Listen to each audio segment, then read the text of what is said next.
you like a hurricane. Here I am, rock you like a hurricane. Come on, come on, come on, come on, come on. Here I am, rock you like a hurricane.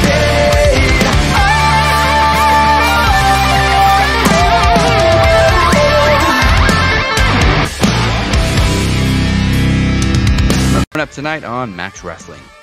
Christian Cage is officially TNT champion. WWE has another talent fire sale as they do every fucking year.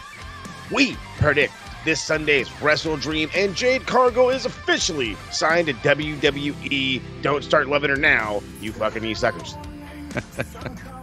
It's Thursday. You know what that means. This is your captain speaking. He is El Jefe, Moses Marquez. Welcome to Max Wrestling. This is episode 447. And since Promo Mania is going to be a two-part, 2 episodes in 1 week, that means we are officially 1 year away today from our 500th episode. Oh my goodness. It seems like a lifetime away when you say 500 episodes, but it's literally a year away now. Seriously, though. Oy. But yes, WWE have done it again. Pink slips all around. But hey, at least we got Nia Jax back. Trying to collect myself. But before we get into this week's Mayhem, make sure you subscribe to YouTube, maxwrestling.com/YouTube or youtube.com/maxwrestling. That's what it is. And follow us on SoundCloud, Spotify, wherever you get your podcast. And find us on the Max Wrestling Podcast at our beautiful website, maxwrestlingnet.weebly.com.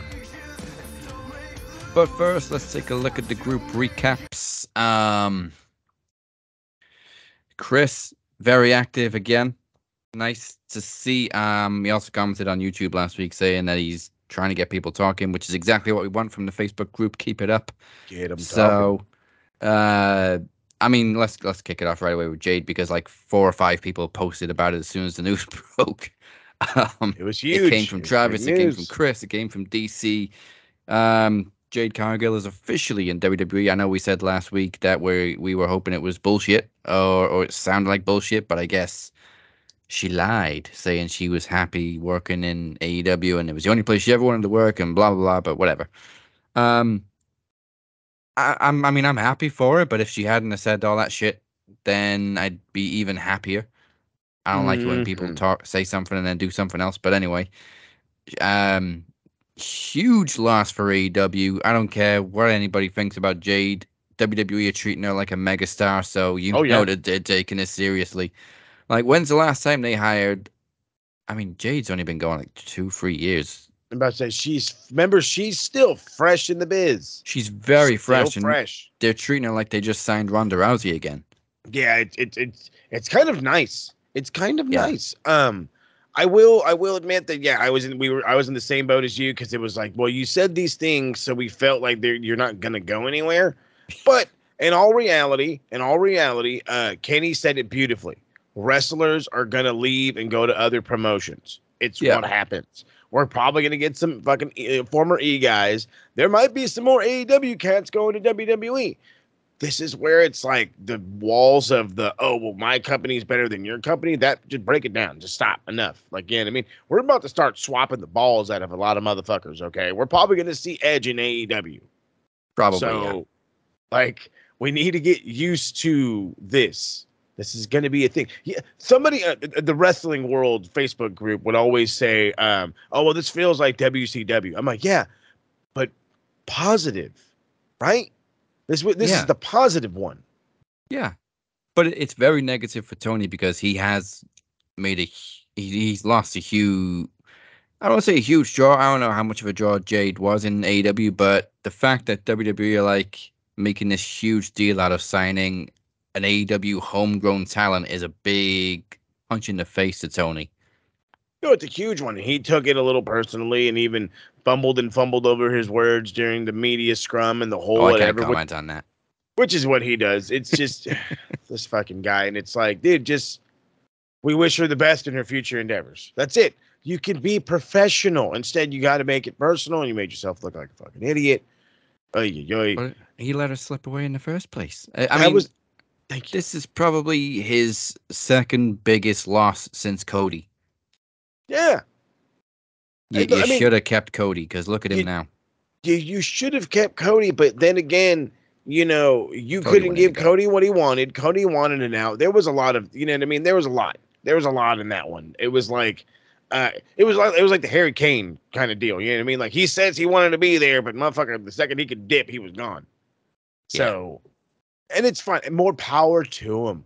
More power to him. You know what I mean?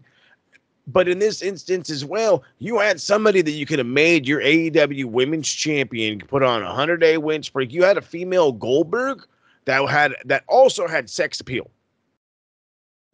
could garner attention of the little kids too. She was Bianca. She was a more green version, probably better body Bianca. Yeah. You had your top female black star. There you go. And you said, yeah. And like you Okay. said, suddenly everybody's on the Jade hype train because she is WWE have snatched an AEW homegrown talent and they're pushing her already. So all of a sudden, all the E-drones love Jade. And even the AEW diehards who never really gave her a chance. Like, we used to shit on her, but we admitted she improved, and she did improve. There's still people out there that won't admit she's improved.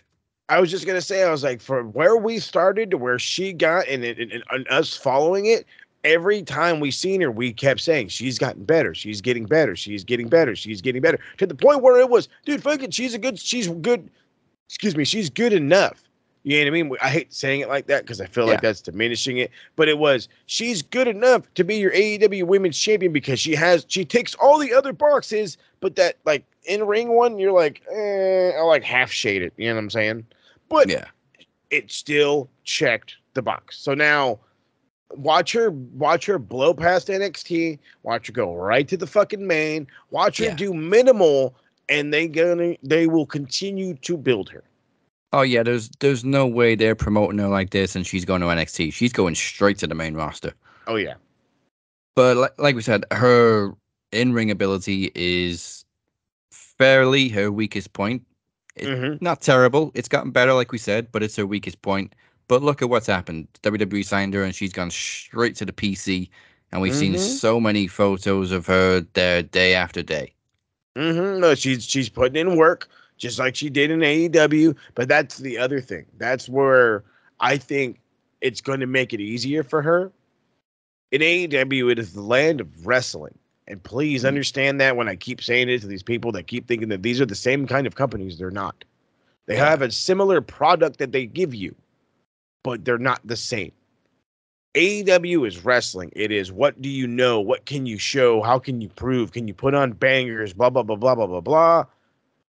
WWE, you can hide a green talent. You can hide somebody that doesn't have that moveset.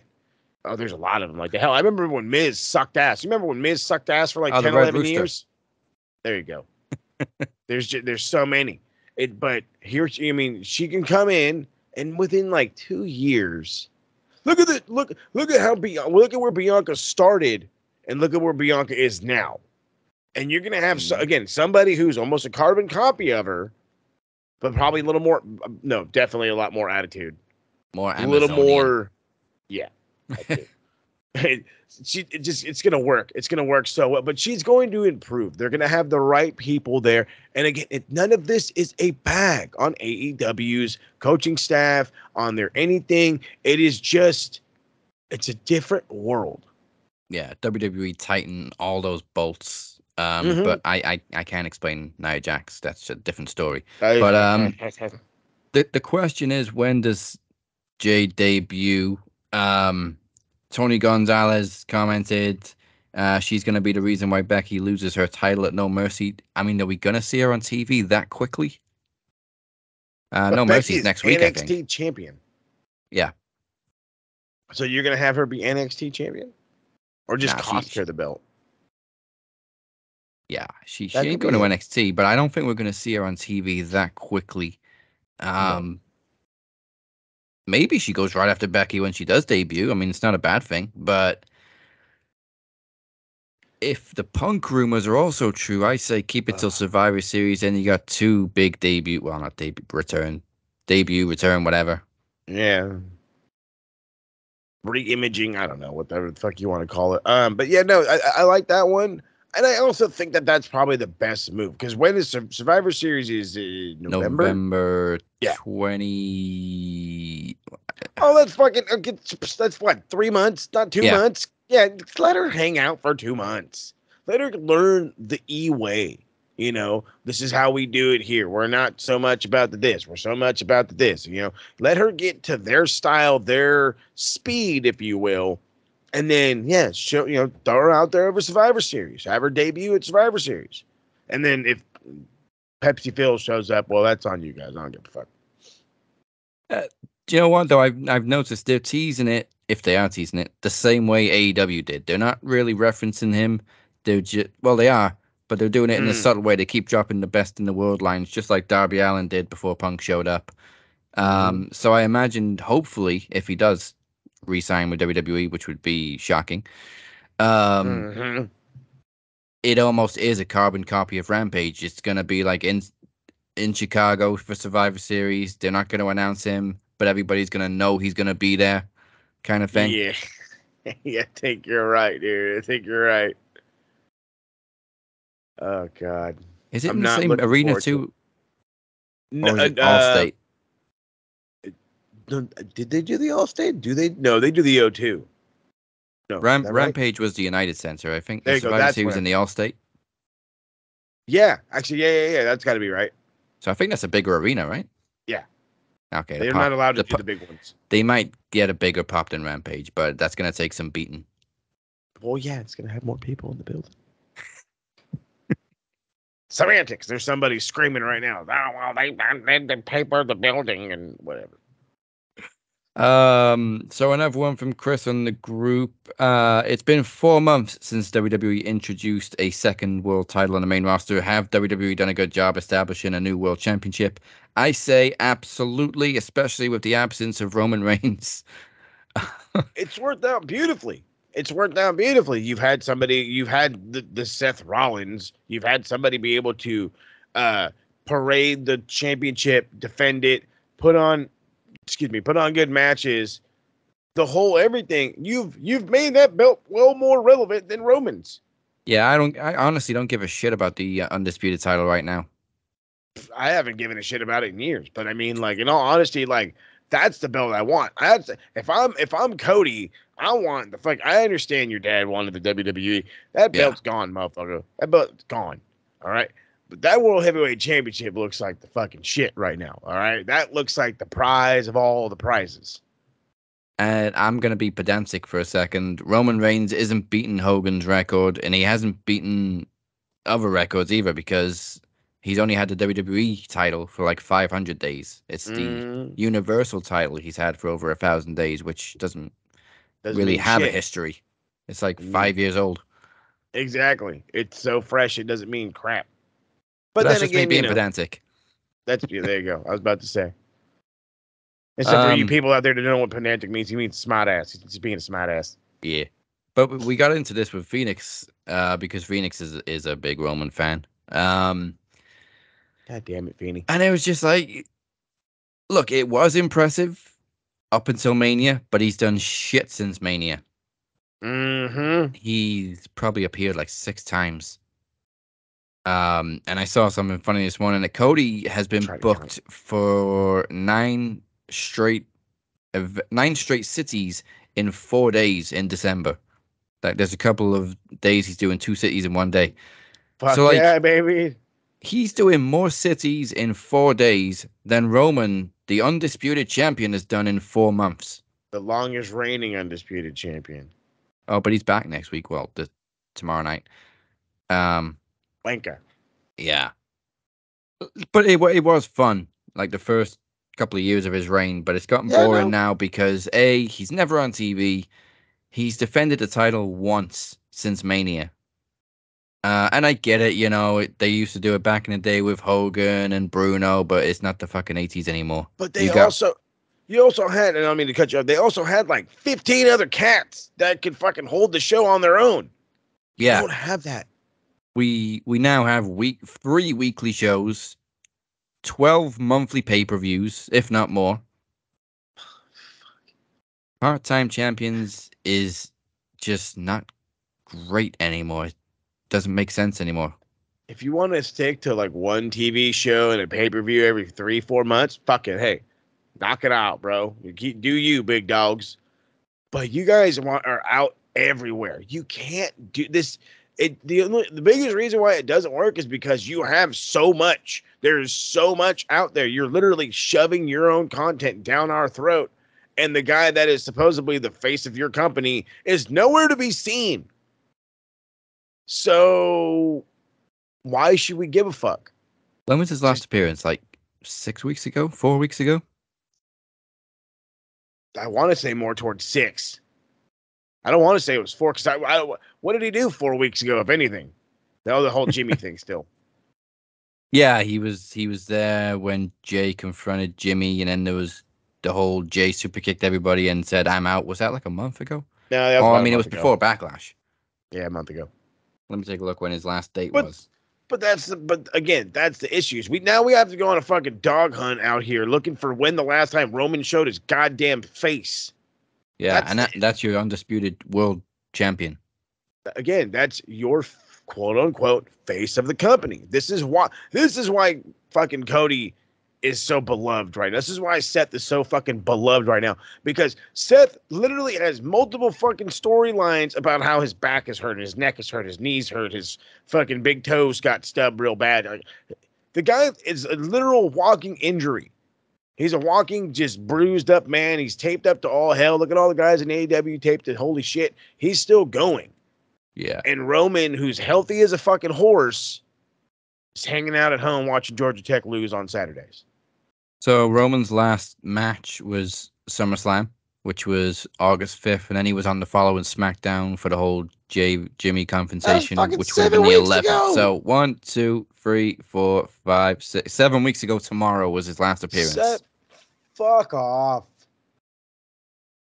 Just fuck off, dude. I hope he's got a lot of annual leave, because that's a lot of time off. I was gonna say, bro, the fucking PTO, man. The PTO in this company is outrageous. And then one last thing on the group before we move on. Chad posted this. Rick Boogs was one of the people that was released last week. And he quoted, which I'm really surprised by his quote, "I can say with 100% certainty the removal of Vince killed my career. Pretty much everyone in the corporate side of the company agreed, which is why I was always a third-party guy doing commercials for Old Spice, Snickers, Lemonade, Toyota. However, one person clearly has some weird grudge against me." He doesn't seem like the kind of thing Triple H would squash. Like, wasn't he high on Rick in NXT? He was, yeah. So this has to be from the Endeavor people. This has to be the UFC people or something, because I'm with him. I'm totally with him. Like, I don't get how this got like this. Like, I mean, did I expect Rick Boogs to get fired? A little bit. Yeah, a little bit. But then I also kind of maybe expected him to be hired right back or something. You know what I mean? But like, it was one of those where it was like, I was kind of But his biggest issue is he gets hurt all the time. Yeah, that's the thing. Like, Mania, not this year, last year, he tore his quad and ripped a tendon or something. So he was out for like 9 months, and then he came back in January, I think, and he hasn't been on TV much. No, he came back in January looking fucking bigger than ever, and then he fucked something else up again. And he was out on the scene, and then he was sidelined again, and then he got cut, which again, yes, it sucks. Yeah, he's a good like merchandise kind of guy. He gives people the old school wrestler feel. He looks like a fucking guy in the Von Villain days, in all honesty. He really does. So it's like it gives you that nostalgia kind of thing. I'm almost positive Vince not being in charge made almost ensured that he was gone, but at the same time, when you don't draw money, and that's what I'm sure the Endeavor people or the TKO, whatever the fuck you want to call it, are looking at, is who's drawing us money. You know, there's a thing in the UFC where guys don't get booked on cards because they're not known. You don't know them. You know what I mean? Guys like Conor McGregor, guys like fucking what's his name? fucking Patty, whatever his name. I want to say he's Irish. No, he's not Irish. I think he's English. Patty or whatever. There's another light heavyweight fighter that everybody really likes. Oh yeah, no, he is. No, is he? I forget where he's from. No, I think he's a Liverpool fan because somebody was like, Chelsea's you're gonna lose to Chelsea or whatever, and he's yeah, pay you $100 if that happens or whatever. It's a fucking whole funny thing on TikTok. Anyway, but it's if you're a draw, you're gonna get pushed. If you're being idolized, you're gonna get pushed, and that's what they're looking at, especially coming from the fight world. The fight world is literally about what can you draw me. If you can't draw, we ain't gonna use you. And Boogs is not a draw in the ring. Yeah, he's great in commercials. Maybe he'll be hired back for that. Shtick. Oh yeah, the comedy shtick always works. So, I mean, there was some surprising names on the list, but not all that surprising. I think the most surprising one was Dolph Ziggler, mainly because he's been there for fucking ever, he always manages to survive these cuts. Right, that's what I was just gonna say. I was like, he's been doing jack all for like 4 or 5 years. I'm like, all right, he's gone. All right, he's gone. And for 4 or 5 years, the guy's been safe from the X. So all of a sudden, it's like, oh shit, well, they're not fucking around anymore. So I mean, yeah, he was another one of the big names. I forget who was there. Anybody else of any actual? Shelton Benjamin, but again, he hasn't done much lately, and he's a veteran as well. He's an older cat. I want to say he's in his 40s. Well, I mean, he was tagging with Brock in the NCAA days. So he's definitely in his 40s. It sucks, but it is what it is. It's part of the biz. Elias, maybe. He's crap. That guy sucked. He was a body. And that's for the first one of the, I think, again, that's what I think a lot of I'm going to continue to call it the Endeavor people are going to look at. Are you looks or are you substance? And they want the combination. Who's going to be both? Who's going to have the look? Who's going to have the skill? That's what we got to push. It's not going to be he's going to go out there and job. I don't give a fuck about jobbing. We don't do jobbing in the fight world. We do who's going to go out there and put on a good show, which is, I'm hoping, what they're going to lean more towards. You know, I don't want to see stupid squash matches and all this other crap anymore. I don't mind it if it fits in a certain situation, but there's really not a lot of situations like that anymore. There's not a lot of big fucking men. There's not a lot of monsters. Like, even like when the fucking, like guys like Hobbs and fucking Wardlow were doing in AEW, it got stale fucking fast. Yeah. So it's just not something you want to do anymore. I'd rather them fucking beat the crap out of a guy that's known for a little bit. Like, oh shit, he's building momentum by beating people. That works. Actually, you know what? I think the most surprising name on the list was Mustafa Ali. Yeah, actually, now that you bring it up like that, because he was what, cruiserweight champion? I want to say, wasn't he a U.S. title champ or IC title? I can't remember if he won it, but he was definitely chasing it. That's right, he was chasing it. That's true. But then again, at the same time, actually due to face Dom for the North American title. I think that's what it was. But then I was gonna say, but then the other thing is that guy used to get his fucking in trouble all the time by putting his foot in his mouth. Yeah. One of these guys that would jump on Twitter and say whatever the fuck you want, forgetting that you work for WWE in the land of don't say that. But that's when he was trying to get fired. That's true. So the fucking people from Endeavor was like, what do you mean he was trying to get fired? Well, fucking fire him. All right. Yeah, but he doesn't want to get fired anymore. Yeah, fire him. Yeah, fucking get rid of him. Mansoor and Mace both got released, and I like the fact that they both went out and went, oh yeah, that story about Vince coming in and fucking up the Raw after Mania, that's all true. Oh yeah, I love how they tell it all on the podcast. Oh, I'm under the bus. Part. Fuck it. What's the problem? I don't see the fuck them. You guys want to cut me? Let me tell some fucking stories. The crazy one, they were sat in catering with Omos. None of them were booked for the show. And then last minute, they told Omos to go back to the hotel to get his gear because he's in the opening match and he's going to squash. I forget who he squashed. Oh, God. That sounds like the E. Fucking doing it on a whim. Hey, go get your clothes now. Hurry up. Yeah, put your noodles down. Yeah. Stop eating. Emma got released again. But that one was a kind of a kick in the balls because she tweeted that she was excited that they're doing a show in Australia in a couple of months, I think. And then couple of minutes later, oh, never mind, I got released. Yeah, it's kind of fucked. They didn't even use her. No. That's the thing that kills me too, is it's like, you guys have all of these shows. Why aren't people being used? And it's just whatever. Look at Dynamite and Collision. I mean, yes. In all reality, yeah, they're using people get used a lot more on all these other different shows, especially from AEW. Yeah, Rampage, Collision. Collision has its own little roster, for crying out loud. You can only see certain guys on Collision, which is kind of an appeal. NXT was getting flooded by main roster people. Why wasn't that continuously happening?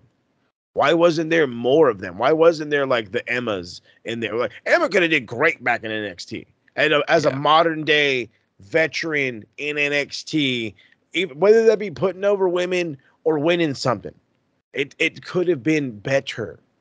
Other than just come in when we call you. Yeah, and meanwhile in WWE you have an official brand split, and yet people just show up on whatever fucking show they want. Yeah, because what's the point? Fucking A, right. And we'll finish it off with the least surprising Hit Row. They just never hit the ground running without Swerve. They were destined to fail, and then Top Dollar didn't do him any favors. He never recovered from that botch. Plus, Michael Cole shitting on him every week. I must say, that botch was like a year plus ago, and they're still fucking shitting on him. Yeah. Still. And I don't want to sit here and rag on him, but they were nothing without Swerve. Facts, sorry, but it's the truth. Thankfully, it wasn't like a list of 50 people this time. It was like a dozen, but still. Yeah, not bad. A couple of them shockers, some not so shockers. Regardless, yes, it does suck. But hey, guess what, ladies and gentlemen? This is the wrestling business. And thankfully, there is plenty of opportunities now. Getting released from WWE is not a death sentence. You got AEW, you got Japan, you got Impact. I see Elias going to Impact. I think he'd fit there with his goofy gimmick. Dolph's probably going to go to AEW, team with his brother. Emma might go back to Impact and bring Riddick Moss with her this time. I could absolutely see that. I can definitely see both of them going to Impact. Him and Riddick Moss for sure. I think Riddick Moss would do really good in Impact. He could be an X Division guy if they wanted him to. Yeah. Aaliyah, I actually feel sorry for because people always shout on her. I never found her that bad, but she started to get a little push and then disappeared. I think the reason people shat on her was that fucking TV show. That extended Tough Enough or whatever, where they were like, where she had no idea what the fuck she was doing, and she's just like, "Oh, I'm here." It's like, yeah, bitch, and you've done nothing to improve it. We've even said it. It's like, you've been there for like 9 years, 10 years. You haven't improved a fucking iota. So what the hell's going on? And now she gets released, and unfortunately, I think her time in the business is donezo. That's just me. Well, Shelton may become like a producer or something. I'm sure he'll probably come back, and he'll probably work as a producer. And if not, I could see him getting signed by AEW into being a coach, or even he could go to Ring of Honor even. Yeah. But yeah, it'd be funny if he came back because of Brock. Like, Brock's like, what do you mean you fired Shelton? No, you bring his ass back. Like, oh, sorry, Brock. It's like, yeah, dude, same endeavor, people. You guys know Brock. Yeah, we're not going to mess with him. I sat in the farm for 3 weeks. You released Shelton? What the fuck? What's going on around here? Where's Vince? I don't smell steak anymore. Oh, he's in court again. Oh, okay. That's not surprising.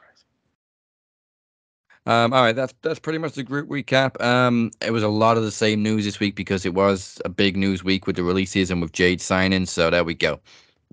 But thank you again to Chris for delivering all the topics too. We'll try to get more people involved, hopefully, in the comments section this week. Right. Thank you, Chris. Moving on. That's right. We got WrestleDream predictions to do. So let's get into some recaps. We're going to kick it off with the Friday Night Three-Way. Oh.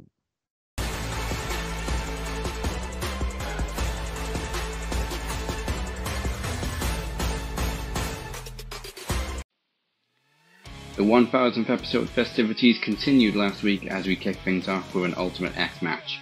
Alan Angels defeated Mike Bailey, Rich Swann, Samurai Del Sol, Zachary Wentz, and Ace Austin.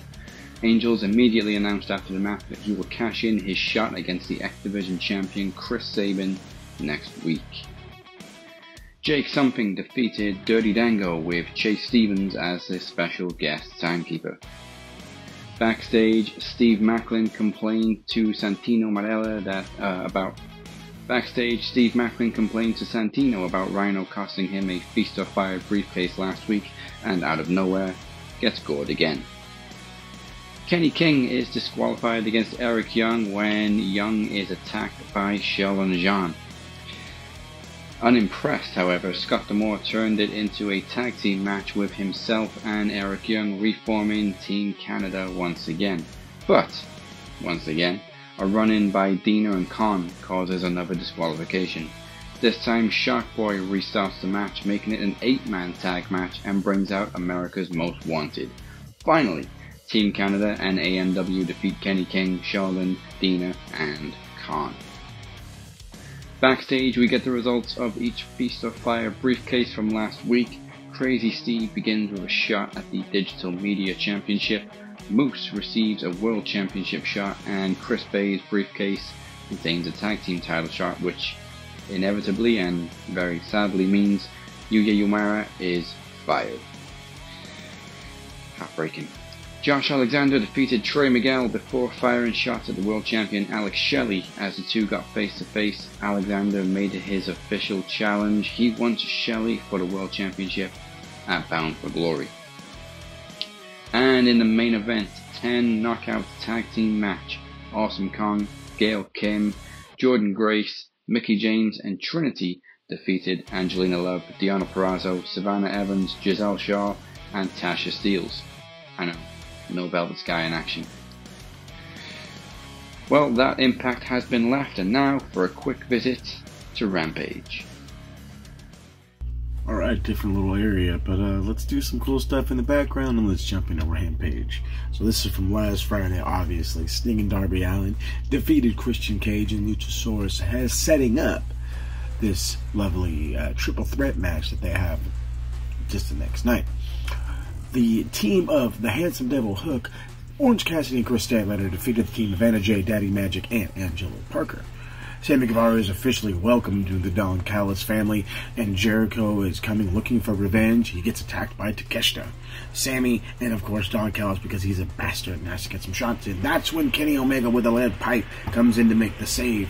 Backstage, Kenny and Jericho challenge Takeshita and Sammy to find a third man to meet them and Kota Ibushi at October 1st's WrestleDream.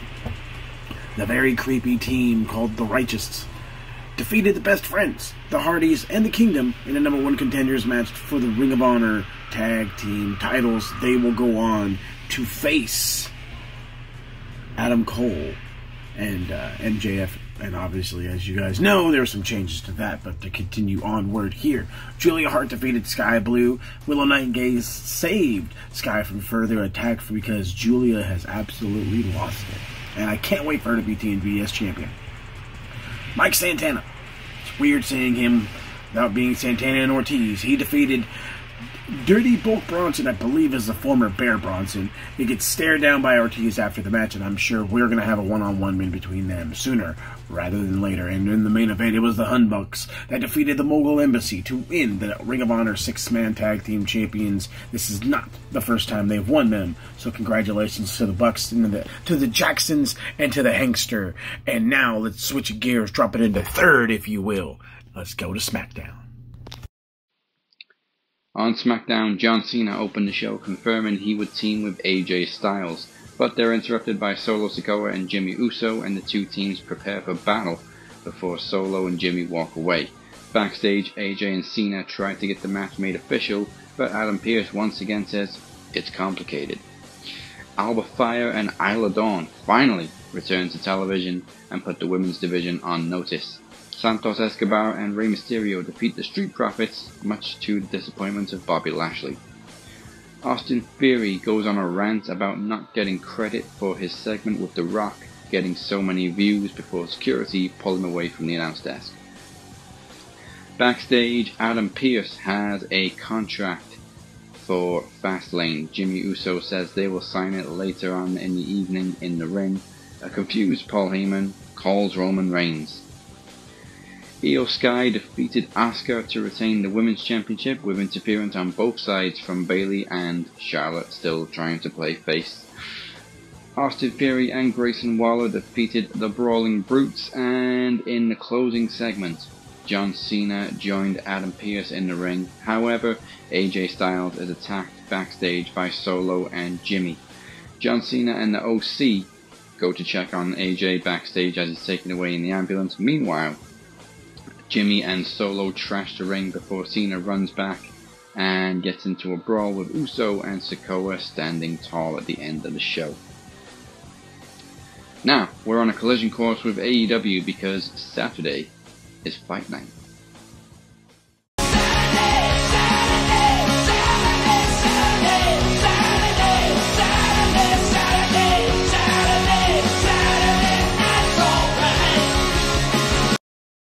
Alright, here we go with some Saturday Night Collision. I'm telling you, it would be way better than Saturday Morning Collision. Anyway, Collision opens up with a three-way for the TNT title. Christian Cage, Luchasaurus, Darby Allin. Christian Cage takes advantage of a coffin drop from Darby Allin and pins Luchasaurus to win the TNT Championship. Backstage, Don Callis announces Will Ospreay will be the third man that will team with Takeshita and whomever the hell I forget already at WrestleDream. Also backstage, Christian celebrates. Skiabone announces he will defend the TNT title against Darby Allin in a 2 out of 3 falls match, also at WrestleDream in the same hometown of Senor Darby Allin, being Seattle, Washington. Hook and RVD defeated the team of Daddy Magic and Cole Ann. Julia Hart defeated Kira Hogan with the Heartless submission, before challenging Chris Statlander for the TBS title at WrestleDream. The build for WrestleDream is on and on fast. Jay White defeated Andrade El Idolo. Banger. We got a tease from Keith Lee and Lee Moriarty in the future, which was a fun little segment. Can't wait to see it. FTR defeated the Workhorsemen to retain the AEW World Tag Team titles, and after the match, Aussie Open challenged them for a match at again. CJ Perry and Miro agreed to go on separate paths in AEW, but CJ asked that Miro not lay a hand on her future clients. Well, we'll see how that goes. And then in another just absolute killer match on his way out, Bryan Danielson defeated Ricky Starks in a Texas Death Match in the main event. Ricky didn't tap, but he did get the shit beat out of him. Alright, now it's time for Cap to take one for the team. He's going into Raw.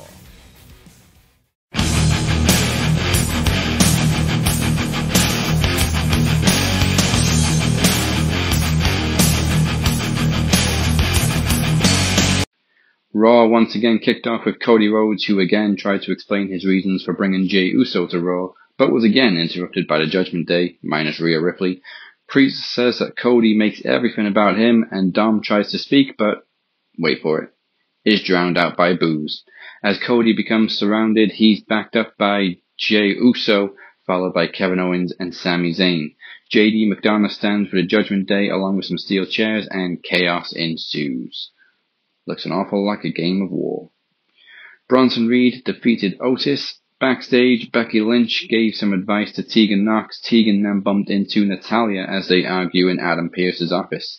Tommaso Ciampa defeated Ludwig Kaiser. That's 2 Imperium members down, 1 to go.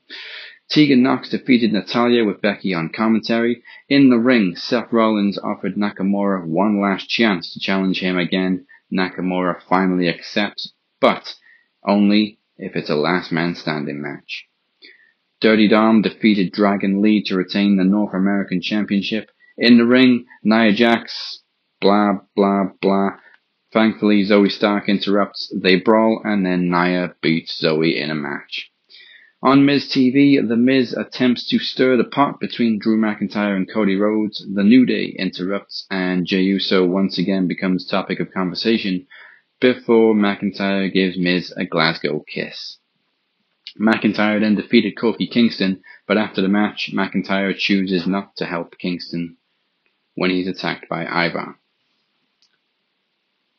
Backstage, Gunther yells at Vinci and Kaiser, and in the main event, Judgment Day successfully defend the Tag Team Championships against KO and Sami Zayn.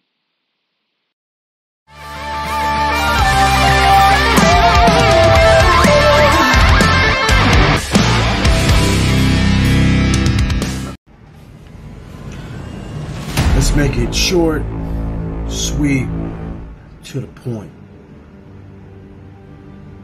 I am your current reigning Max Wrestling World Heavyweight Champion. I am the guy every person should be worried about, whether you are MDO or not.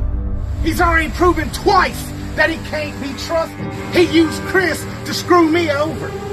He's not my El Jefe anymore. You're making my decision for me.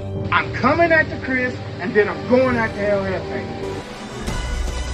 So heed my warning. The MDO stronger than ever. Sure about that? Cool. Moses Marquez, do you not understand what you have done?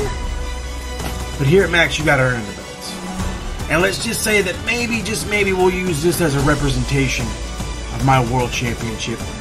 You done woke up something that even you can't handle. It's not too late, baby. You're still MDO. I'm gonna run through you like an enema, baby. Everybody is gonna hit the floor. Cause I wanna see you in promo series.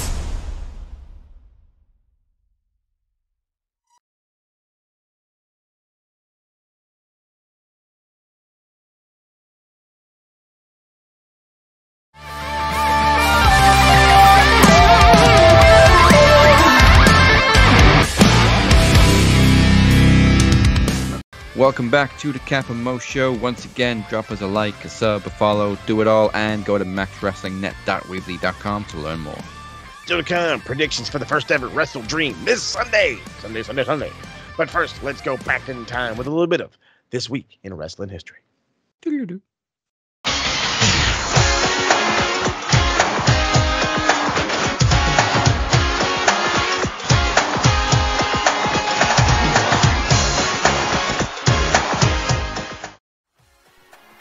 Alright, so history this week is going to be short, it's going to be sweet, so without further ado, let's take a trip back in time. And we started out with September 22nd, 2017. Ring of Honor stepped before Dishonor. This was a different era of Ring of Honor, better known as the Cody era. So to start out, there was a six-man tag, where the winner got a shot at the six-man tag team titles later on in the show. Bully Ray and the Briscoes defeated the team of The Kingdom. Bully Ray and the Briscoes would then go on to face the Young Bucks, but would come up short as Paige and the Jacksons would retain the Ring of Honor six-man titles. Marty Scurll defeated Chucky T. Punishment Martinez, now known as Damian Priest, would defeat the Switchbladeless Jay White. Kenny King would go on to win the Ring of Honor television title after being dumped off of a dating show against Kushida. Silas Young won a last man standing match. I forget against who. It was on there, I promise.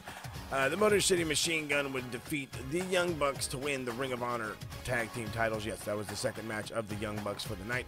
And of course, like I mentioned earlier, this was the Cody era. So Cody would defend his Ring of Honor world title against the Murder Grandpa himself, Minoru Suzuki. Lucky for Cody, he walked away with all of his limbs and even the Ring of Honor world title. September 23rd, 2001. WWF's Unforgiven. This was the last pay-per-view under the WWF banner. So, and also, it was smack dab in the middle of the Invasion storyline. So I hope you guys are ready for some nostalgia. The show opened up with a four-way elimination match for the Dudleys tag team titles.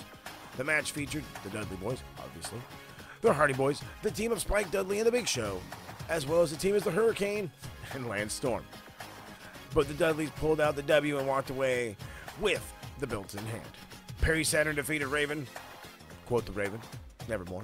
There's an unwritten rule in wrestling that every time you talk about Raven, you have to say that line. Christian defeated Edge to win the Intercontinental Championship. The Brothers of Destruction defeated Chronic to win the WCW Tag Team titles. Hardcore title on the grind. RVD retains against Chris Jericho. The Rock defeats both Shane McMahon and Booker T in a handicap match to retain his WCW World title. Rhino wins the WCW US title from Tajiri, and in the main event, it was Kurt Angle defeating Stone Cold Steve Austin to win the WWF Championship.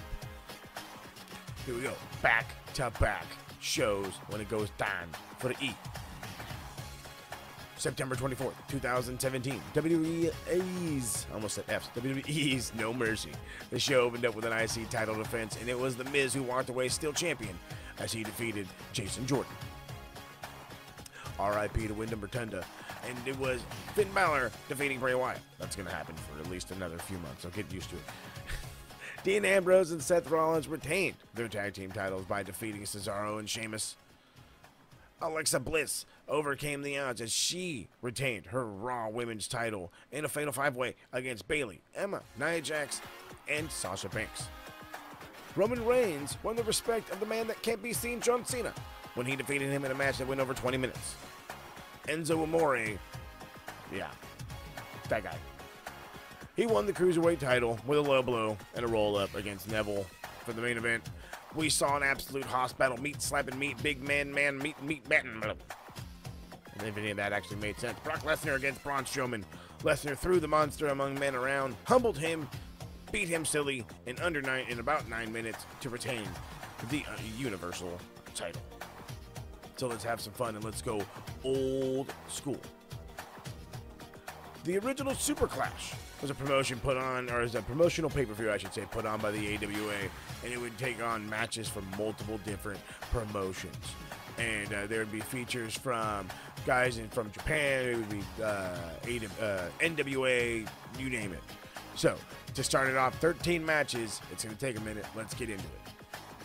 Steve Regal, retained his AWA Light Heavyweight title against the former Olympian and Pan American gold medalist, Brad Reigns. Must go check this one out. Sherry Martel, some of y'all old heads know that name. Sherry Martel defeated Candy Divine to win the AWA Women's Championship. Mil Mascaras would defeat Buddy Rogers to retain his IWA World title. Greg Gagne would team up with Scott Hall and Kurt Hennig to defeat the team of Ray Stevens, Nick Bockwinkel, and Larry Zbyszko, an absolute who's who of old school professional wrestling. Speaking of old school stuff, y'all remember midget wrestling used to be pretty big back in the day. So Little Tokyo defeated Little T to retain the NWA Midget World title. Now I'm kind of wanting to see that belt reinstated. Jumbo Tsuruta, Giant Baba, and Genrisho Tenryu would defend their Asian six-man titles against Harley Race, Bill, and Scott Irwin. Kerry Von Erich would retain his WCCW Texas Championship against Jimmy Garvin. The NWA six-man titles were on the line as Krusker Kurusev and, aka the Russian, the Crusher Kurusev, Ivan and Nikita Koloff retained against Crusher, Dick the Bruiser, and Baron Von Roski. Y'all remember when, like, slamming Yokozuna was a big deal in the 90s? Well, before that whole thing happened, the AWA was giving away $10K for someone to slam Kamala, and it was Jerry Blackwell, better known as the Crusher, and he was able to do it. So, not the Legion of Doom, but the Road Warriors and the Fabulous Freebirds would battle for the AWA Tag Team titles, but it would end up in a disqualification, probably because they couldn't stop beating the crap out of each other outside. Slaughter would retain the AWA Americans Championship in a match with Boris Zukov. Obviously another one that ended in DQ because that's just what AWA would do in their pay-per-views. If they didn't want to change titles on their show, they would just do this. Or just have somebody go over clean. And there was only a few times where somebody would go over clean. And that time is right now because Ric Flair would defeat Magnum TA to retain the NWA World title. And then lastly, in the main event, it was the AWA title match. Rick Martel versus Stan Hansen. It would go to a double count out just 2.5 minutes into the match. Oy, oy, oy, that's AWA for you folks. Now, there it is. That it is it for the history. That's short and sweet. Only for this week, maybe more next week. So come on back now. Let's send it back to the Cap and me. Okay, first ever WrestleDream is this Sunday. Thank you, Tony, for not putting the pay-per-view on a Saturday because it's Beer's birthday and I'm going to be very drunk. Hey, all So right. Sunday night. Also, please don't add any more matches. Yeah, 10's 10's plenty. enough. Plenty. We don't need another 5-hour pay-per-view. But Don't do it. let's kick it off with the most recent match added, which is Ricky Starks versus Wheeler Yuta. Kind of out of Um, nowhere. Yeah, very out of nowhere. It took me a minute to realize, wait a minute, why is Combat Club? Because Mhm. lately Danielson's been kind of doing his own Right. thing. Yeah, that's what kind of threw me off too. And I think the boys in TSK were talking about it. It was like, Yuta? And it was like, oh yeah, BCC. And it was Teddy. He was like, he's a part of the Backpole Combat Club. And I'm like, and? But I guess it makes sense. The question is does that mean just Ricky is just gonna fucking lose to everybody in the BCC then, or what? He's To- lost to B-Dry twice now, so I think he's got to beat Yuta and then get another match with Danielson somehow and then get his win back. That's what I literally my brain went to right there. It's just like maybe he beats everyone in the BCC somehow, some way. I don't know if he'll beat Mox. I don't know if they'll let him beat Mox. But yeah, I could see Ricky at least getting a win back from him and then maybe like a fluke against Claudio or something. Yeah. I could see that. And then set yourself up for a third against Danielson. Yeah. Probably a submission match or something crazy. Wheeler can take the loss. He gets beat up by his own teammates every week. I mean, he fucking admitted it, for crying out loud. They abused the shit out of him, he said. So, yeah, no, I love how that give me came out of Ricky. nowhere too. Well, I mean, it was just like, huh? He's like, well, he beats the shit out of me. I'm like, whoa, whoa, whoa, whoa, whoa. I don't know what you guys do in that dojo, but take it easy. Speaking of Danielson, he is in a dream match against Zack Sabre Jr. Okay, real fast to you fucking butt fucking losers out there that it happened 10 years ago. I don't give a rat's ass if it happened last fucking week. It's a dream match. You have to understand, if they did it 10 years ago, great. Now take what you've learned 10 fucking years later and apply it to now and watch it be better. Do you think you're going to fucking do you think after 10 years everything just stays the same, that nobody gets any better, nobody improves? Are you kidding me? And then on top of that, you're taking Bryan Danielson, who is literally on his farewell tour. You really think that he's not going to give it everything he has and then some? This is a win for B-Dry all day long. I'm not even going to deny it. But him and Zack Sabre Jr. are going to put on what I'm hoping like a 30+ minute fucking technical classic that is either going to bore the fuck out of some people or give many a man an erection. So, Yeah, and it may be a rematch from 10 years ago, but neither of them were as big as they are now 10 years ago. thank you. Thank you. You see that? You see how easy it is? You see how easy it is to understand that these guys are now officially on a different fucking level? This isn't the fucking bullshit, you know what I mean, of fucking Ring of Honor days. This is now. This is former Mr. My neck is so broke I can't be in this company. I've made a comeback in this company to I don't get hurt, Zack Sabre Jr. I only evolve and get better, Zack Sabre Jr. So, yeah, bro, fuck off. I'm loving this. I can't wait. Fucking All hell, right, I can't wait. dream match part 2. Let's go with that. There you go. Fine. For the fucking dorks in the back. That's actually probably going to be the main event. We probably should have skipped that one, but anyway. Nah. Hangman versus Swerve. I think that one's been built the longest for this show, actually. That was probably the first match built for this show, and it just kind of makes me like scratch my head. Like it was like a random impromptu feud, but it's building the fuck out of Swerve. Because people didn't stop loving Hangman. Nobody stopped loving Hangman. We still love him. That's our cowboy. He sucks sometimes, and he doesn't do a lot sometimes, but we're still suckers for Hangman. And I think Swerve is literally going to take fucking full advantage of that. And in the middle of the Seattle crowd, where he somehow, some way will be an absolute fucking face, even though he's playing a heel. it's going to be so much goddamn fun to see. Just absolutely so much fun to see. But yeah, it's one that I'm looking for. But again, this is a Swerve match for me all day long. Swerve has to win it. I'd say has to win it because he's on a nice trajectory up, and the emphasis that Hangman has been loving to play has been Strickland could have been the first Black World, or can be the first Black World Champion. I'm all fucking for it. I'm all fucking for it. I really, really, really, really am. So if it starts with Hangman to get there, sign me up. Yeah, I think Swerve needs to win more than Hangman. Hangman literally just won a title. That's true. He just won a 6-man belt. He's a part of the elite. And I just said, no matter what this fucker does, he is beloved because people love cowboy shit. It's just They what love it Swerve is. shit too. Oh God. Fucking Prince Like- Don is fucking. Like we were saying, Hit Row was nothing without Swerve. The guy's got that X factor. Here's my question though. And I want to ask this to all the fucking dorks. So leave me your answers in the comment. If Hit Row had Swerve's badass thing, would they have gotten over? Yeah, Probably I no, mean, but still. aside from the freestyling, he's pretty much done with the Mogul Embassy what he was trying to do with Hit Row. Oh yeah, fucking legitimate carbon copy, but this is actually working. It's crazy. And they What a concept. fired him. They're fucking idiots. They're fucking idiots. But hey, sometimes like that. What's the old saying? Even a broken watch is right twice a day.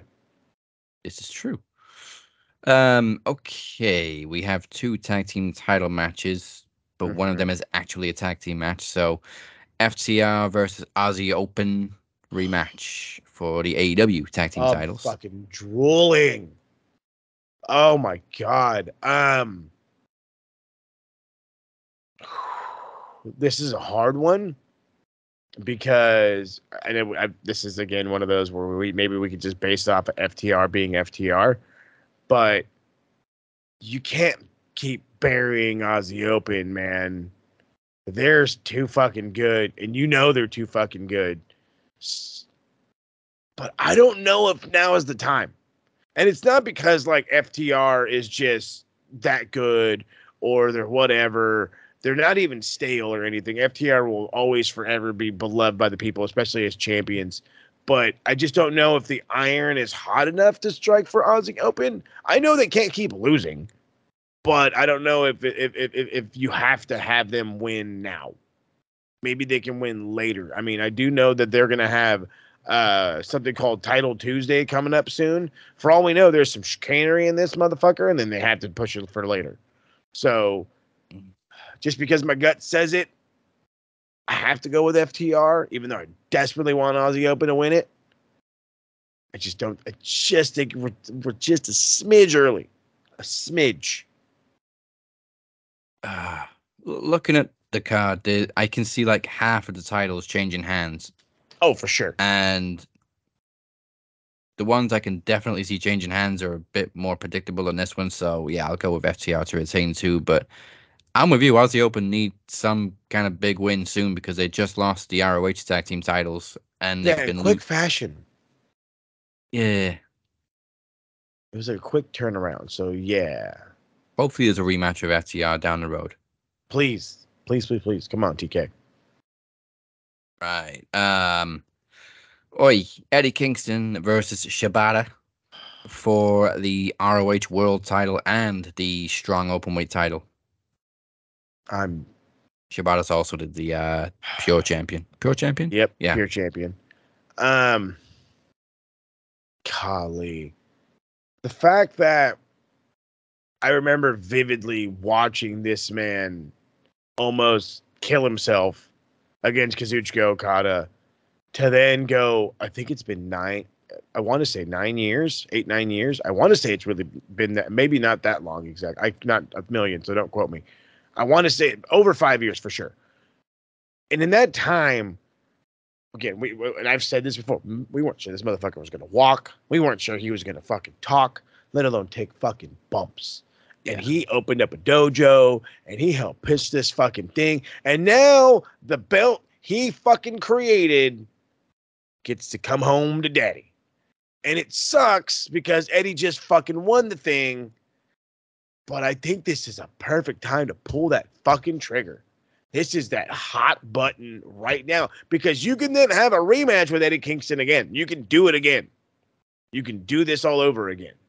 And, you know, and that one, maybe that one you make it for the pure and the strong, or for the, you know, Ring of Honor and the pure title, or you could finagle it. I just think now is a great time, a fucking really great time to give Shibata all the belts. Give him all the belts. You know what I mean? Give him the Ring of Honor World title. Have him relinquish the pure title and have a tournament for it. That way you get guys exposed in Ring of Honor. You're welcome for that, TK. Have him hold the strong belt. So that way when the New Japan strong guys show up, it's against Shibata. And then now they're immediately, okay, well, I have to watch this because it's against Shibata.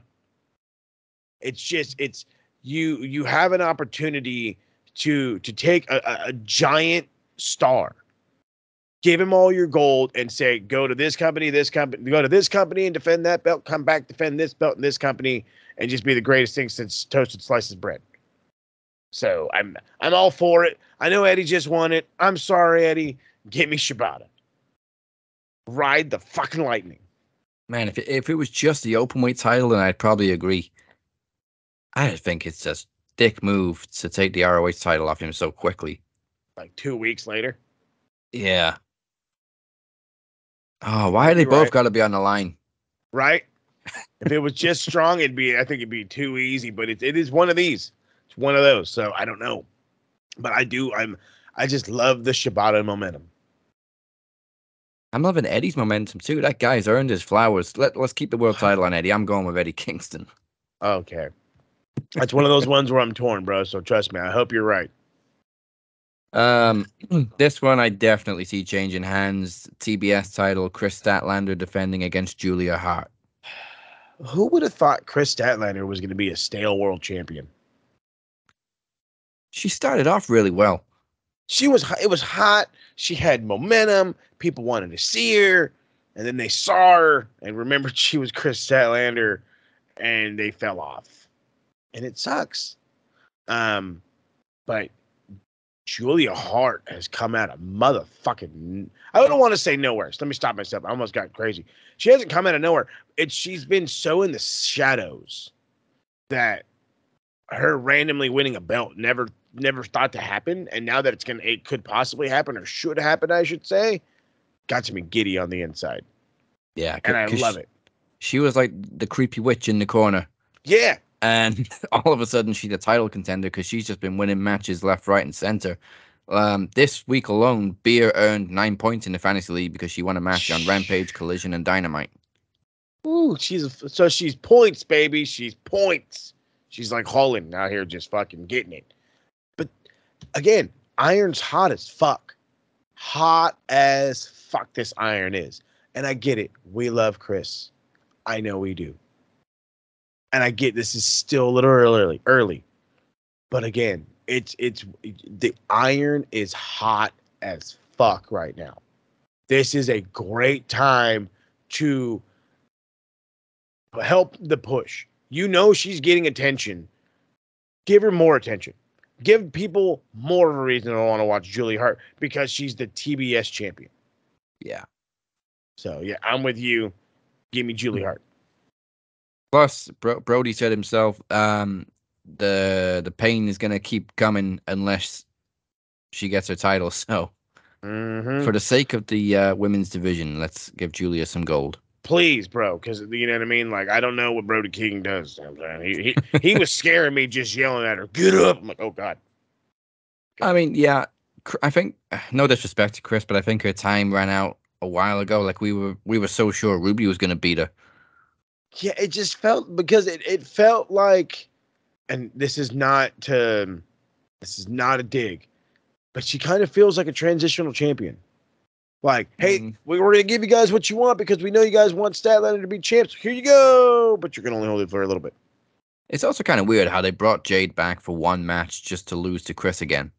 So Chris is the only Yeah. person that's beat Jade, and she's beat her twice now. Twice. Ridiculous.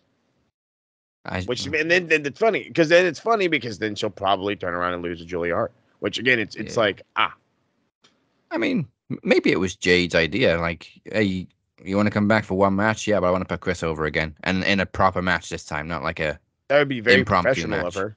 Yeah, it just seemed like an odd way to bring her back for 2 weeks, and then now she's in WWE.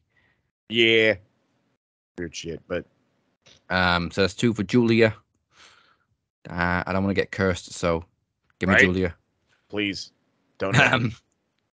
All right, let's go with a 4-way for a future AEW tag team title match. The Bucks of Youth versus the Guns versus the Lucha Bros versus Orange Cassidy and Hook. Golly. Right off the bat, my little ticker wants to say Orange Cassidy and Hook. Right here with you, bud.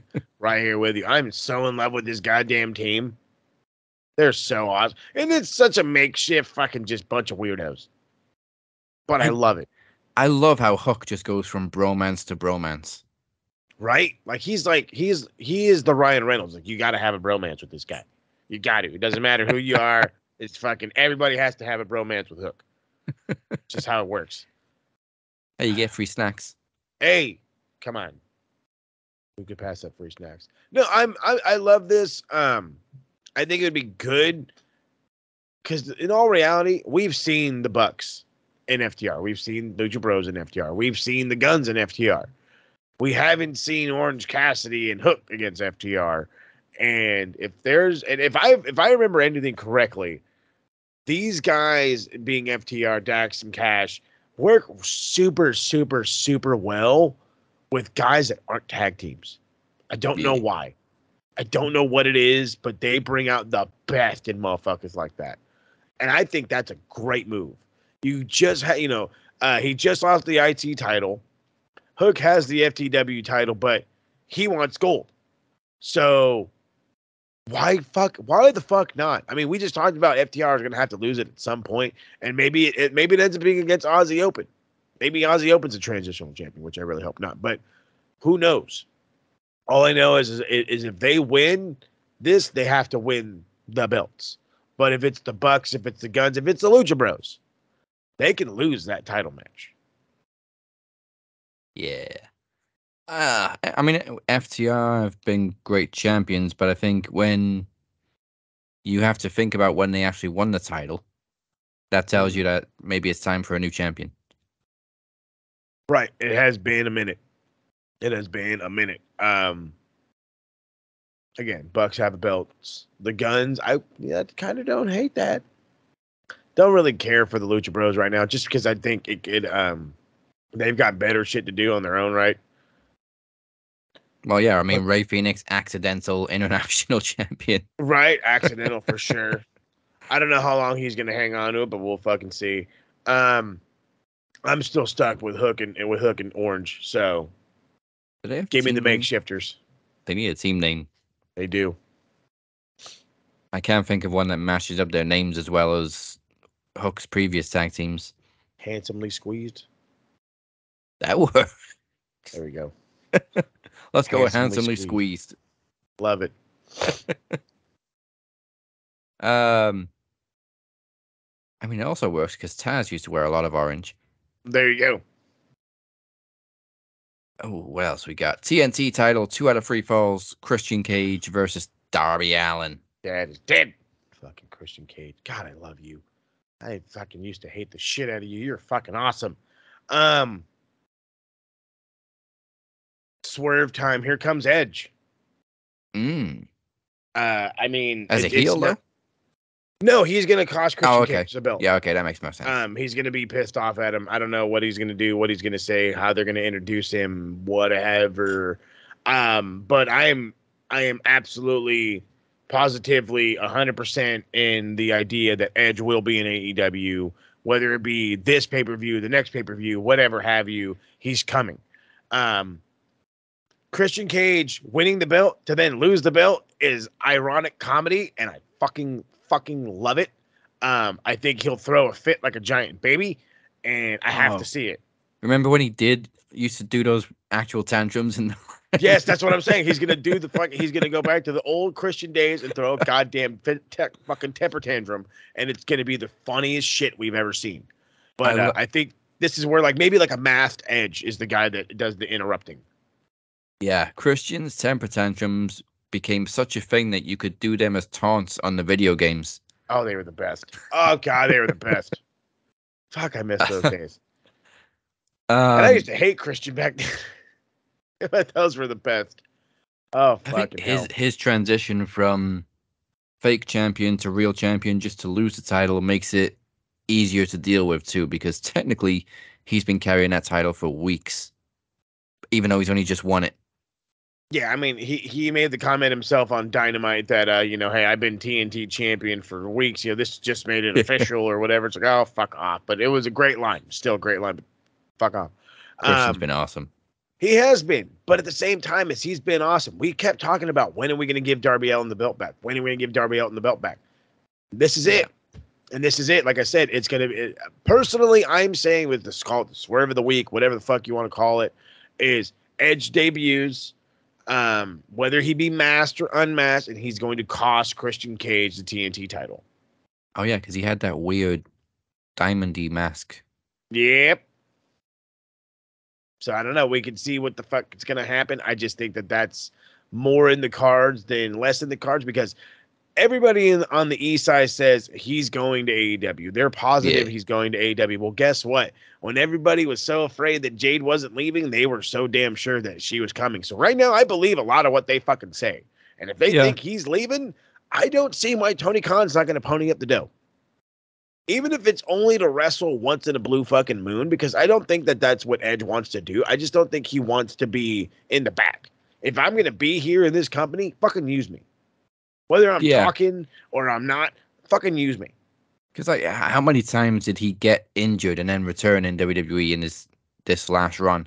Exactly. And maybe that was their idea. Maybe it was his idea or part of his contract or whatever. I don't know. But WWE are obviously overprotective sometimes. Look at Daniel Bryan. They wouldn't even clear him.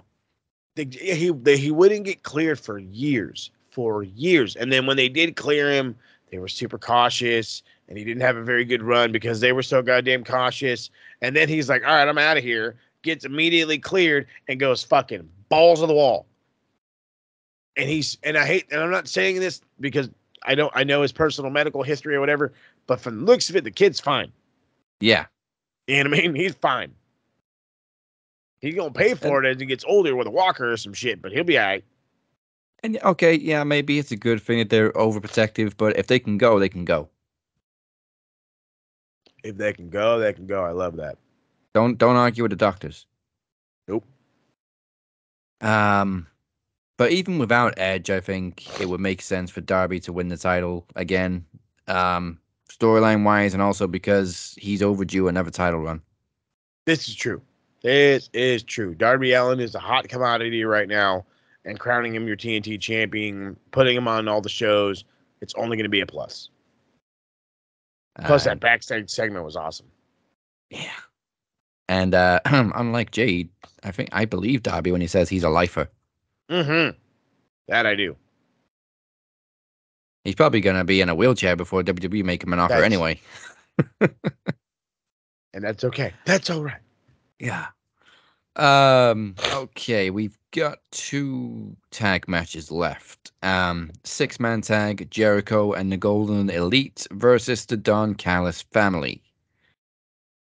I mean, they beat the shit out of everybody on the other team, so it's kind of looking like the Don Callis family is going into this thing just, rested, well, muscular, the whole whatever. But I think this is where just the faces win. Yeah. But Teddy did bring up, Jericho could just turn. He could, yeah, but I mean, Ibushi's lost like 2 matches in a row now, right? Yeah, exactly. And I don't think that they want to keep him on a losing streak. However, Takeshita, Sammy, and Ospreay, they could take an L. That's not going to hurt them. You can build spin-off matches after this. You know what I mean? We already got the Ospreay Jericho. You know, I'm sure we'll get another Jericho and Sammy. I'm sure we'll get a Takeshita and Jericho. I'm sure any, you know what I mean, how we did with the last one. I'm sure any group of this we can make happen in singles form, no problem. So because of that, I have to go with the faces with the Y2 Elite, if you will.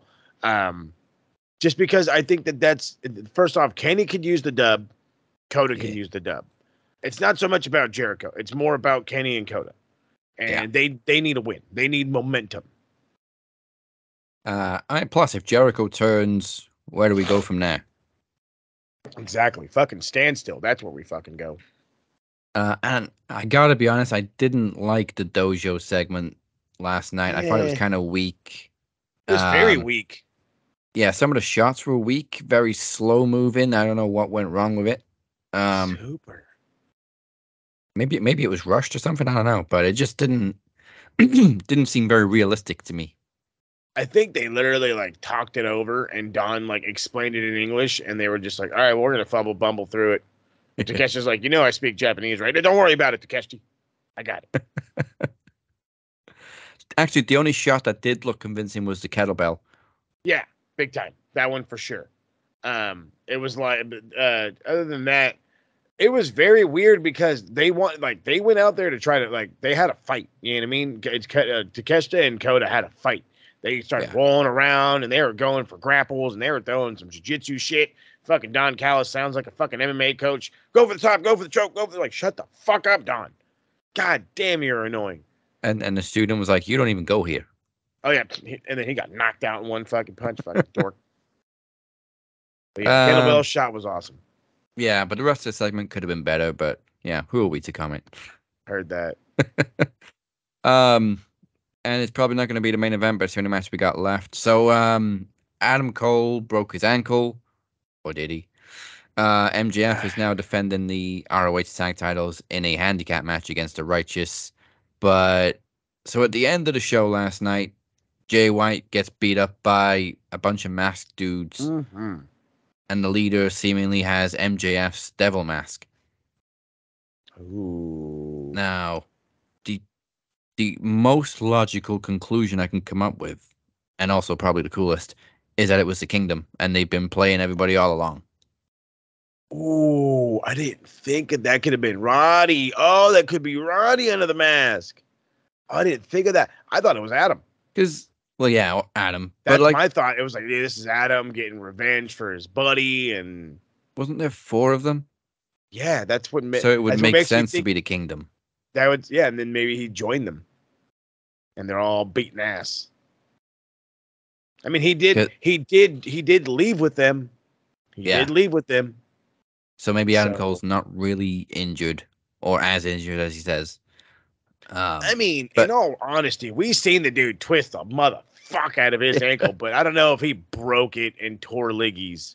You wouldn't have worked on a broken, torn liggy ankle, bro. Because Britt Baker shared some pictures of his leg, but we didn't see his face. Right. That could have been anybody with a broken ankle. Could have been anybody with a broken leg.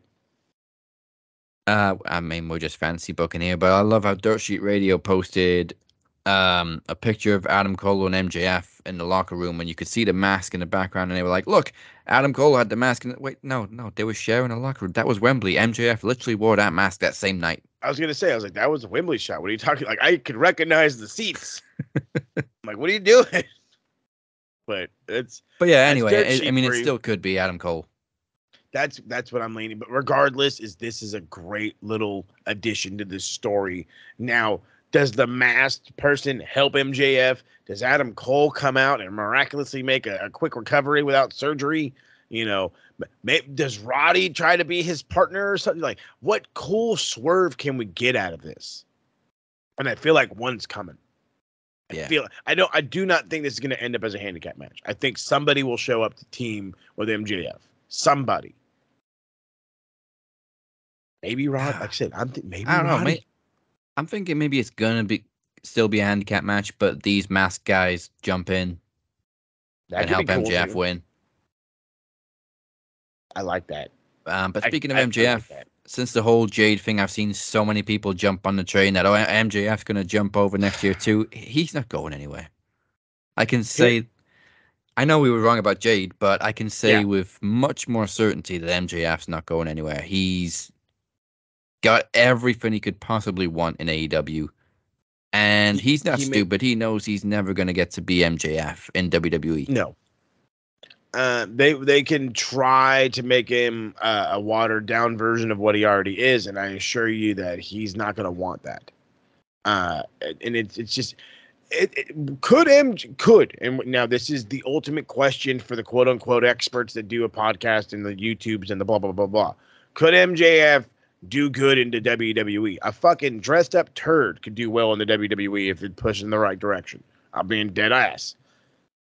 The problem with MJF is right now he's getting over by literally saying the things you're not supposed to say. He's the people's scumbag. He's the devil. Blah blah blah blah blah blah blah. He is literally the walking. He is the jerk off in all the high schools, but he just so happens to be your friend. He's the ultimate bully at the high school, but he's still your friend. It's like, how? I don't fucking know. I don't know. But he's cool with me. You can't do that in the E. You're not going to be able to do that with the Seth. I mean, yeah, maybe with the Seth. You're not going to be able to overtop. They're not going to let you overtop Roman. They're not going to let you overtop, a Gunther or whatever. They're going to have to. They would have to turn him down at some point, and then you're going to kill his appeal. And it's like, so it just like Darby Allin, if there's anybody that I think is a lifer, it's MJF. I mean, look at him in the press conference for Wembley. He sounded like such a company guy. He has so much passion for AEW. Dude, he sounds more like an EVP. He sounds more like an EVP than the EVPs. Right. Just saying. I'm just make saying. him an EVP. Come on now. He was excited for Wembley next year. He was trying to pitch a Mexico Stadium. Yeah, dude. MJF is all AEW. He is a company guy, boy. He is a company guy. Leave it be. And that is all of WrestleDream.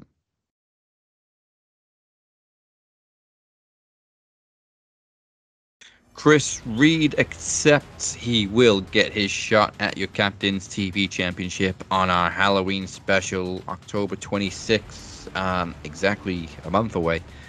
Minus 2 days, whatever. So, you know what? Let's spice it up. TV rules, longest promo wins unless it's 3 minutes over your opponent, the usual. But gimmicks are allowed.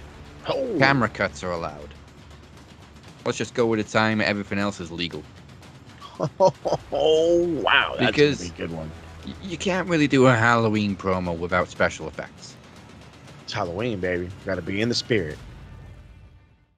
And that's Halloween covered, but our next special event is Promo Series 8, Chaos Theory, on November 23rd, where DC will face the traditional winner stays on gauntlet. He will defend the Knowledge Championship against Teddy P, and the winner goes on to defend it against El Capitan. Yeah, boy. DC's in for a busy night as he and Moses also defend the Max Tag Team titles against the winners of the Blind Tag Team Trivia Tournament. It will be AJ Sparks and Beer, or myself and Cypher. The final comes your way next week. Ooh, can't wait. And speaking of Beer, he is also in promo action as he squares off against Michael Larkin for the first time ever. They've crossed paths before, but they've never actually competed against each other. And that all changes at Promo Series in a promo exhibition. Yeah, boy. And finally, your main event. Cypher looks to finish the story that is a year in the making as he challenges Moses for the Max World Championship. Will he break out of the MDO shadow, or will El Jefe continue to stand at the top of the mountain? All that plus Survivor Series predictions. Go to maxwrestlenet.weebly.com/promo series 8 for more information. And now it's that time of the week for the Geek of the Week. Oh, son of a bitch. Pencil neck geek, grit-eating freak, scum-sucking peahead with a lousy physique. He's a one-man, no-cut, losing streak. Nothing but a pencil neck geek. Pencil neck geek.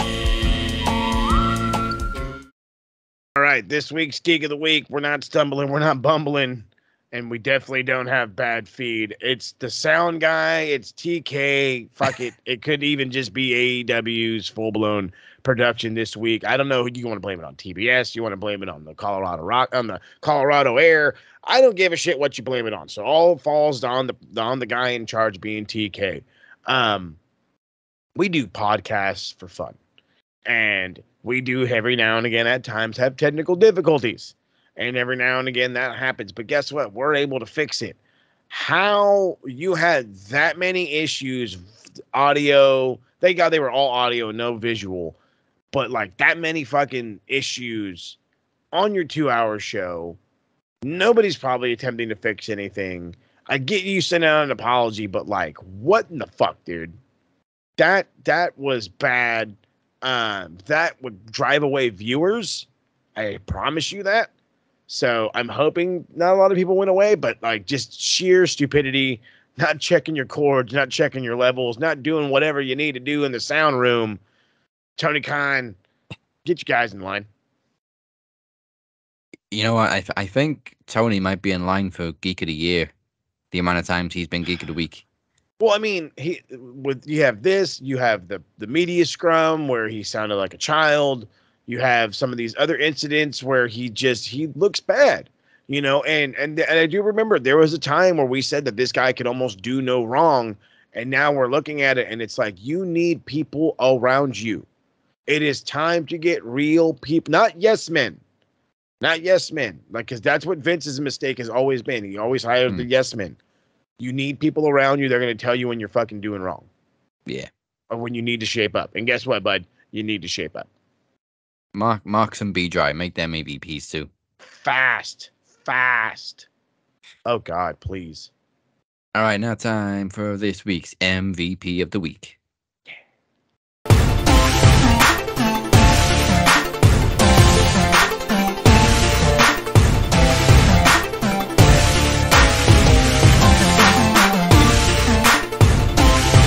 I am going to give it to somebody who's won a bunch of matches lately, especially this past week.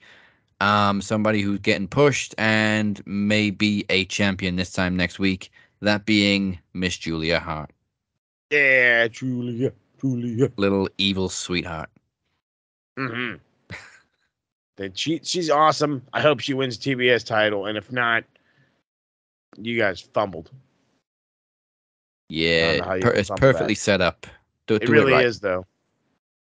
It really is. I mean, some people will probably say, hey, Jade's the MVP of the week, but we haven't seen her on TV yet, so give it time.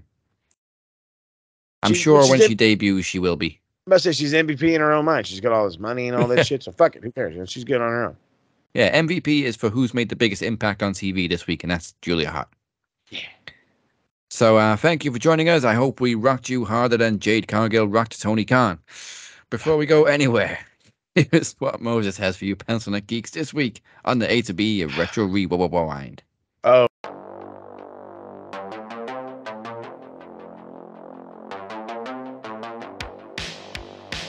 My Lord, Max Wrestling has been taking over on TikTok. We're going back at it, trying to get as many things as we can going. Bolt Rant is on there now. An American Talking Tottenham is on there now. We had an Arsenal fan jump in the comment section and say, "We respect you," which I don't. I think that's a fake Arsenal fan. There's no fucking way. There's no fucking way that really happened. So I'm chalking it up to just bullshit, good old fashioned bullshit. But Ange Ball will really get proven. I want to say Sunday against Liverpool. So. Oh yeah, it's either Sunday or it's Saturday. I'm kind of hoping for Saturday because Sundays are always. I don't know. We'll figure it out. Anyway. So those are happening. There will be full-length episodes coming. Those are that I promise you they're coming. They're coming. Again, like I said last week, it's hard to cover sports if you're not on fucking top of it. You literally miss a week, and that's a lot going on. So I'll try to bring it out. Worst case scenario, I think I'm gonna probably do like 7-8 minute episodes, quick updates or whatever. But of course, you'll find them here on Max Wrestling, which will be fun. Same goes for Bolt Rant. And you already know how that whole thing goes. The TSK are itching. Their palms are scratching. They've got 5, 6, 7 different episodes if they want to get going with. They want to talk about guys going to WWE, guys and ladies, I should say. They want to talk about Is Tony Khan, does he need help? They want to talk about all kinds of shit. And I know for sure they want to review WrestleDream. So that's the first thing to look out for, is going to be a review of WrestleDream, which will probably drop either that Monday or Tuesday if we're able to get it out. So other than that, you guys already know the game. If you want to make sure we're up to, you got to follow us on all the lovely social media platforms. The evil Twitter machine, X machine, whatever we want to call it. I still call it Twitter. At Max Wrestling UK, at the Captain 512, and at SMR Podnet. And do not forget to hit the lovely subscribe button right here on maxwrestling.com YouTube.com/Max Wrestling, and check out the beautifully done website, maxwrestlingnet.weebly.com. Nice. Also the TikTok stuff. Hit the TikTok. Come on back to TikTok. We're literally getting the views are up. The guys are coming back. People are commenting. Come be a part of the group. Like there is on Facebook. There's a group in the TikTok. Let's be a family and we can have some fun. And if Chris Reed isn't the group MVP by promo series, then I don't know what to tell you. If he can't do it, nobody can right now. I heard that. Damn it. God damn it, Trav. Slow down. We also should probably get back on threads too, but I'm still not sure how it works. There's no hashtags or anything. Yeah, what the fuck? But anyway, with that said, join us next week for the final of the Blind Tag Team Trivia Tournament. And I think we finally catch a break from pay-per-view predictions. I'm not sure when Fastlane is. Fastlane might be next week, actually. Ah, fuck. Let me double check when Fastlane is. Let's see. Don't tell us we got pay-per-view predictions back to back. Yes, we are predicting Fastlane next week. All right, then. I love it. So join us next week for the final of the Blind Tag Team Trivia Tournament and Fastlane predictions. You've been watching The Cap and Mo. Goodbye. Mwah. And good night. Oh, yeah. Too many pay-per-views. See you on Halloween, Chris.